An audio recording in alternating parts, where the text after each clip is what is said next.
প্রস্তুতি চলছে পুরো।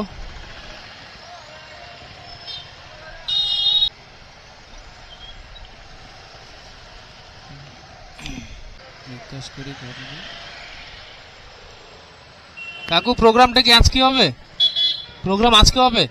আজকে কখন? আর কালকে হবে? কালকেও বিকালে? আচ্ছা আচ্ছা, ক্রিসমাসের জন্য প্রোগ্রাম হচ্ছে এখানে, আজকেও হবে এবং কালকেও হবে। বিকাল 5টা থেকে শুরু। আলিপুরদুয়ারের জন্য একদম বিন্দাস দুদিন।